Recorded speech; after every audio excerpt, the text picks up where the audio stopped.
Attention, attention.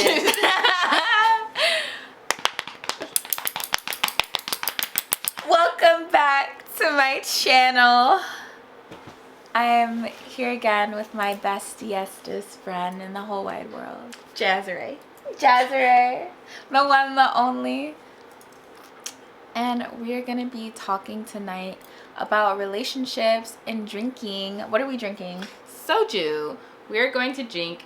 We're going to drink. We're going to drink Jinro Soju. Yeah, we're going to drink it because it's Jinju and this is Jinro. So this is Jinro Soju. We're going to drink some of this with a little bit of grapefruit aid, which is really delicious. And then there is this like rice beer. I don't know if beer is the right term, but it is a rice alcoholic drink that you shake up and then you drink it. And I had a little once with a friend by a river, and it was so good. So I wanted to try it with more again. Yeah, we're gonna get clink. Cheers. Yeah, let me pour us some, and then we can dive into the questions. How has us living so far apart, long distance, affected our relationship for you? Like positively and negatively, or neutrally. It's neutral. It has been hard because Jazz and I, we're college roommates, and whenever we were going through something, we could literally just pop over to the next room, plop down on the bed, and just open up our hearts with whatever was weighing us down. So that was really difficult because I had a really hard 2 years during COVID, and it was hard not having you there. So that was sad, but it also, I think the distance reaffirmed to me that you take our friendship very seriously and that we're in this for life, baby, because even there's a 13-hour difference between Korea and Eastern time. So the way you like would purposely make sure we talk and work me into your schedule. And also, even though, like, when I was going through my stuff and you would get upset that we couldn't talk, it still meant a lot to me that, like, that was still a priority to you. Yeah. So, yeah, I don't think it weakened our friendship at all. I think it strengthened it. Same. I think that, like, I found it really hard when I was here and I wanted to comfort you, knowing that, like, I couldn't be there when you needed to, because oftentimes it's probably the middle of the day, like, from, like, 2 p.m. to, like, maybe 7 p.m. when people are, like, you know, they started their day and then maybe something happens and you want to talk to someone. But then that's 3 a.m. to 8 a.m. for me. And so I just get, like, a text and I'm like, damn. Or, like, if it's a weekday or a work day, it's like, shit. And, like, sometimes I'd be able to talk to you, like, in the morning at work if I didn't have anything. But, like, you know, just not always being able to be there. But I feel like even after you were going through your stuff, you were then, like, also very intentional about, like, fitting me in very regularly. So, like, it was, like, an ebb and flow. And I liked that, like, both of us could show that it was really important that we talked regularly and that we, like, enjoyed each other's company. Even if, like, not a lot had happened, it was still just nice to talk because you just, like, uplift me. Same. I remember just, like, talking to you over the phone, and it, like, reminded me so much of, like, who I am, because I kind of lost myself in just the mud of the past few years, and so it was really nice. I just felt opened again and, like, yeah, like, lifted, like, actually high. And it was so beautiful, and I just feel like we have a really great, like, spiritual and emotional connection. Honestly, that's the shit that got me out of my relationship. It's literally being on a high of good feelings. Not even being high. I wasn't high. We were sober. And, like, having a good night with her and this girl, Gabby. And, like, it was just, like, Black women lifting each other and empowering each other. Fuck. It was just so great. And, like, we give each other, like, little doses of that, like, through distance. It's not the same when we're not with each other, but it does like still pour into me. Yes. It's like not as potent, but it's still necessary. Yeah, it's still necessary, and it's still the same source. So yeah, you're not replaceable. Neither are you. Yeah, let's take a shot to that. Shot. Cheers. Oh.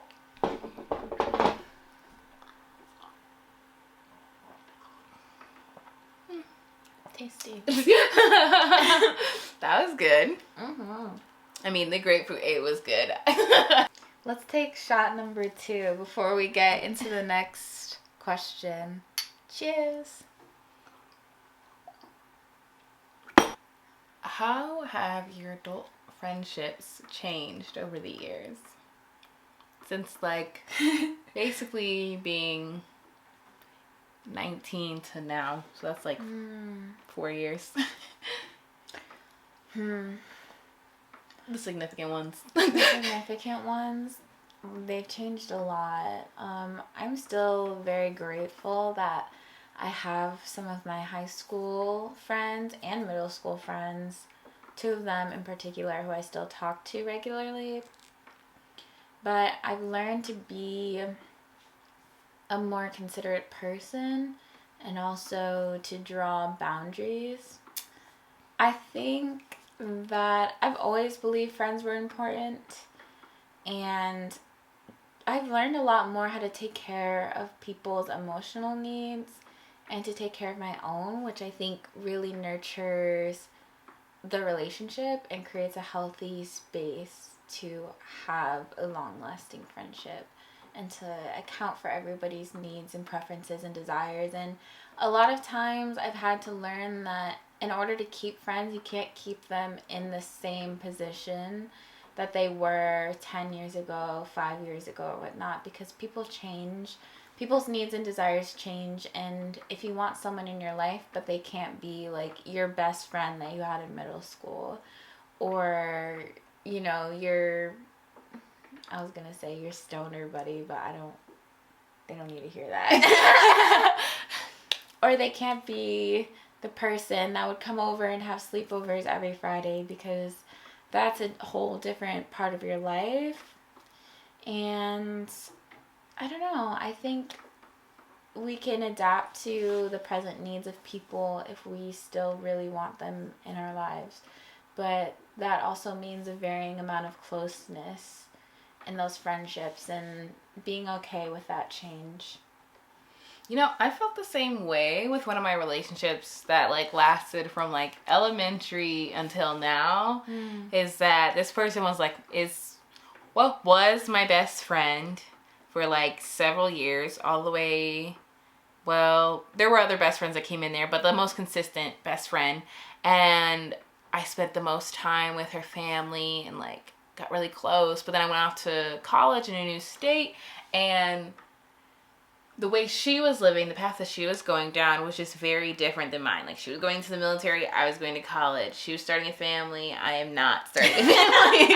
That's not happening. So, like, we still very much love each other, and, like, we want each other in each other's lives, but I feel like we realized that we can't be what the other person maybe wants us to be. So we accept that, like, I can give you this much of myself, and you'll have to find other people that fill those areas for you. Like, she'll have to find other mom friends so that she can relate to them. That's what she realized on her own. And I'd have to find other people who were going down similar paths of traveling and, like, able to, like, live a different form of life to fulfill those needs inside of me. So, and I found that really nice and beautiful that we could have more distance but still maintain the relationship. Yeah. Have you had to end any friendships as an adult? I haven't confronted anyone and said it's over.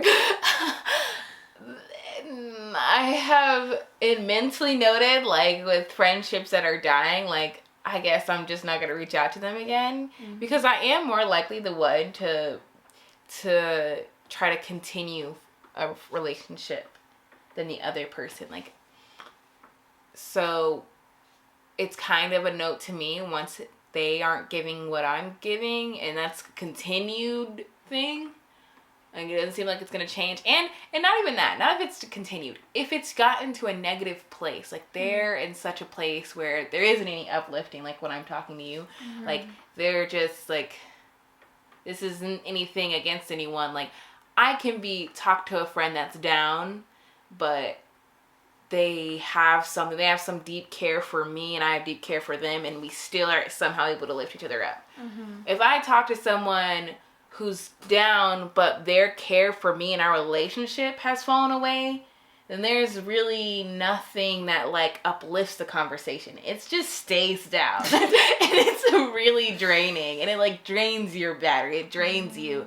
So then I'm just, like, since I'm doing the one I'm reaching and reaching for someone who doesn't desire to give to me, I just let those fall away. There's been, like, 2 of those from college that have fallen away. How about you? For me, as you know, I'm a pretty outgoing person, so I feel like I make a lot of friends, but with that also comes a lot of ending of relationships.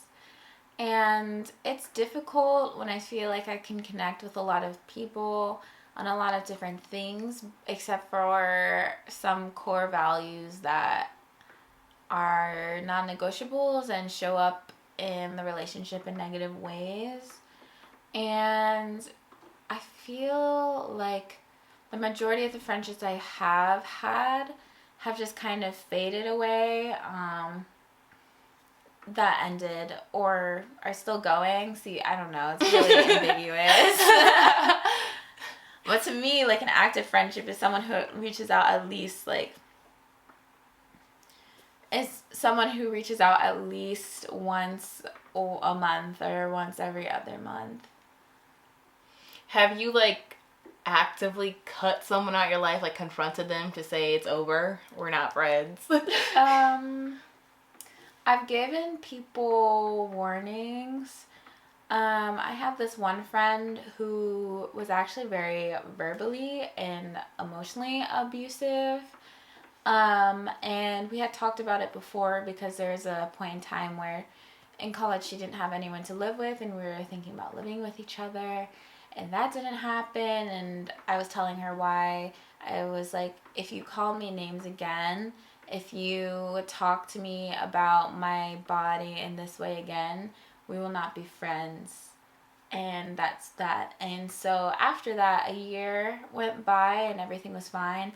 But then after that year, kind of kept happening again. And then we entered into, like, a space that just wasn't platonic, and I think that also was a bad idea. That was a bad idea, but it's okay.